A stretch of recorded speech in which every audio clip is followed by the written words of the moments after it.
여기 세계에서 가장 많은 천연가스를 수출하는 나라가 있습니다. 카타르인데요. 자신이 창립 멤버로 참여했던 석유 수출기구 오펙에서 과감히 탈퇴하고 석유라는 신이 내린 선물까지 포기하고 오로지 천연가스에만 집중하고 있죠.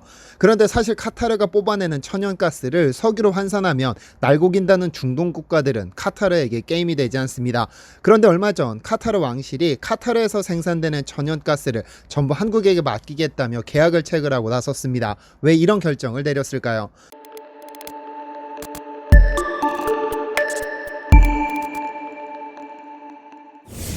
안녕하세요, 디스멘터리입니다.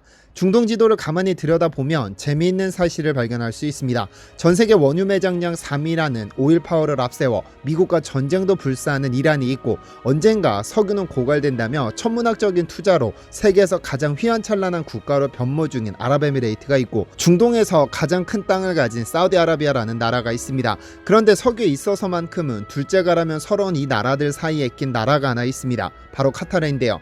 면적으로 보자면 대한민국의 10분의 1, 사우디 입장에서 보자면 한없이 작디 작은 하찮은 땅덩이입니다. 그래서일까요? 카타르는 이란과 비교해도, 아랍에미레이트와 비교해도, 사우디아라비아와 비교해도 뭐 하나 내세울 것 없었지만 카타르는 열등감을 가지진 않았습니다. 왜냐하면 카타르에는 땅덩이와는 비교조차 할 수 없는 축복받은 재산이 있었거든요. 바로 천연가스입니다. 사우디아라비아 한 귀퉁이에 코딱지만큼 삐져나온 카타르지만 석유가 없는 것은 아니었습니다. 1930년대 초반까지 페르시아만에서 고기나 잡아 팔고 있던 카타르에 간혹 바다에서 발견되는 진주를 팔아 푼돈이나 벌던 카타르에서도 드디어 유전이 발견됐죠. 이제 본격적인 산유국이 되어 떵떵거리며 돈 좀 써보려던 찰나에 제2차 세계대전이 발발했고, 석유가 있어도 팔 수 없는 처지가 됩니다. 그렇게 10년 허송세월을 보내고 드디어 1949년부터 석유 수출을 시작하는데요. 그리고 그 10년 허송세월의 복수라도 하듯이 미친듯이 석유를 퍼올려 미친듯이 팔아 미친듯이 돈을 쓰기 시작했죠. 사우디나 이란의 유전에 비하면 한없이 작았지만 카타르 곳간을 채우기에는 충분했습니다. 그런데 카타르는 석유보다 더 큰 축복이 있었습니다. 바로 천연가스입니다. 1971년 이란과 카타르 사이에 전 세계 전체 매장량의 10%에 해당하는 초대형 노다지 가스전이 있다는 사실이 발견된 겁니다. 그러나 기술적인 한계로 끌어올리지 못하다가 1990년에 접어들면서 드디어 천연가스를 뽑아올리기 시작합니다. 대한민국의 10분의 1에 해당하는 면적을 가진 카타르에 매장된 천연가스는 러시아, 이란에 이은 세계 3위 수준입니다. 그런데 인구수로 계산해보면 카타르가 인구 대비 천연가스 매장량은 넘사벽 수준입니다. 그래서 카타르는 석유 팔아 번 돈, 천연가스 팔아 번 돈으로 그동안 고생한 국민들과도 나눴죠. 한때 카타르는 1인당 구매력 평가 기준 국민 총소득이 무려 1억 4천만 원으로 세계 1위를 기록한 것도 그런 이유입니다. 그런데 카타르에는 고민이 있었습니다. 세계에서 가장 많은 천연가스를 보유했는데 마땅히 내세울 만한 랜드마크가 없었다는 점입니다. 자신보다 부족하다고 생각했던 아랍에미레이트는 아부다비고 두바이고 이름 있는 도시에 부르주 칼리파니 버즈알아라비니 제다 타원이 하면서 누구나 알만한 랜드마크를 세우는 중인데, 카타르에는 내세울 만한 랜드마크가 없다는 것이 자존심 상했죠. 그래서 중동에서 가장 멋진 랜드마크를 하나 세우기로 결심합니다. 설계를 맡은 건축가조차도 제대로 지을 수 있을지 확신하지 못했던 건물, 바로 카타르 국립박물관입니다. 카타르 왕실이 국책 사업으로 비정형 건축물의 독보적인 거장 장 누벨에게 요청해 만든 카타르 국립박물관은 장미를 닮았습니다. 이는 장 누벨이 우연히 카타르 사막을 걷다 발견한 모래덩어리에서 모티브를 얻었는데요. 사막에서는 바닷물이 고였다가 바닷물이 증발하면 침전물이 남는데, 염분의 특성상 일정량의 모래를 끌어안고 증발합니다. 이러한 모래가 모이고 모여 한 송이 장미 모양의 모래덩어리가 만들어집니다. 이른바 사막의 장미라 불리는 해수의 결정체입니다.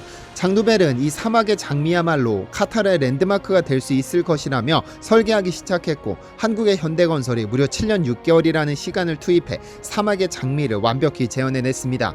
전 세계에서 가장 난이도가 높았던 설계, 그래서 입찰에 참여한 기업도 5개에 불과했던 카타르 국립박물관이 그렇게 태어난 겁니다. 이 건축물에 대해서는 차후 다시 영상으로 제작하겠습니다. 어쨌든 이 건축물이 완성되고 1년 뒤 한국은 카타르로부터 어마어마한 선물을 받습니다. 무려 28조 원짜리 선물입니다. 지난 9월 24일 조선해운 전문지 트레이드윈즈에 따르면 카타르 국영석유회사 카타르 페트롤리움은 올 10월 한국조선해양, 삼성중공업, 대우조선해양 등의 LNG선을 발주할 계획이라고 밝혔습니다.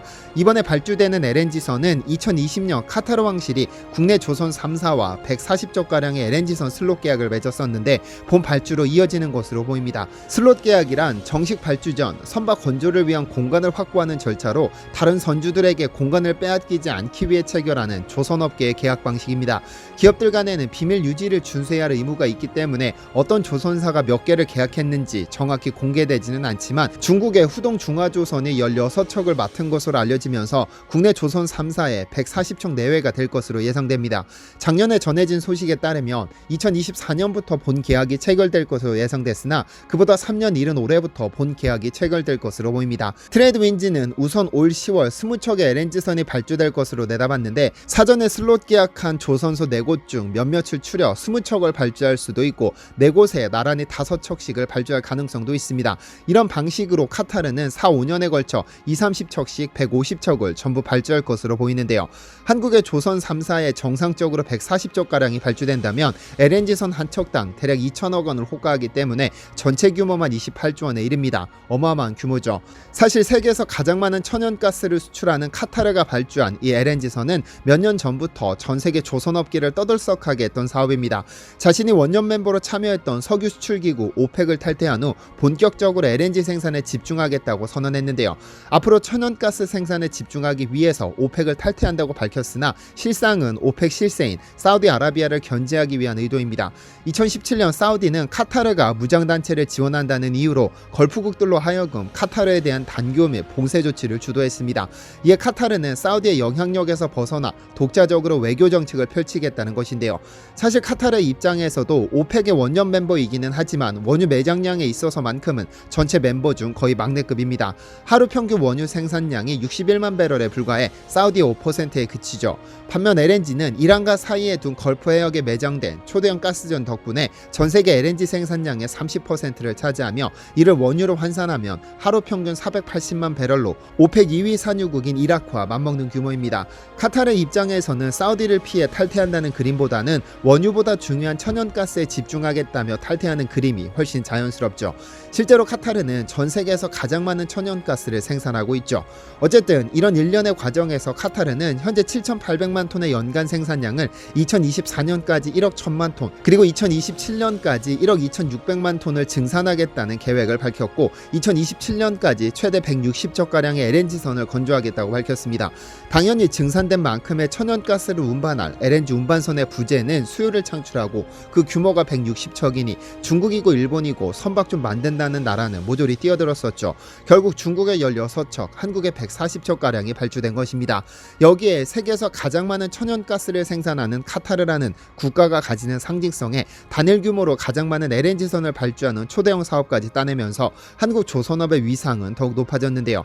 2020년 1월부터 국제해사기구 IMO는 항산화물 배출 규제를 도입했습니다. 즉 선박유에 포함된 황해 함량을 2012년 3.5%로 낮추었다가 2020년부터는 0.5%로 낮춰버렸죠. 이 규제를 어기면 선박이 강제 압류당하거나 심한 경우 운항 금지 조치가 취해지기 때문에 선주들로서는 이 규제를 엄격하게 따를 수밖에 없습니다. 그래서 노후 선박에 탈황장치인 스크러버를 장착해 황 배출량을 감소시키거나 아예 황 배출량이 제로에 가까운 LNG 추진선을 새로 발주할 수밖에 없죠.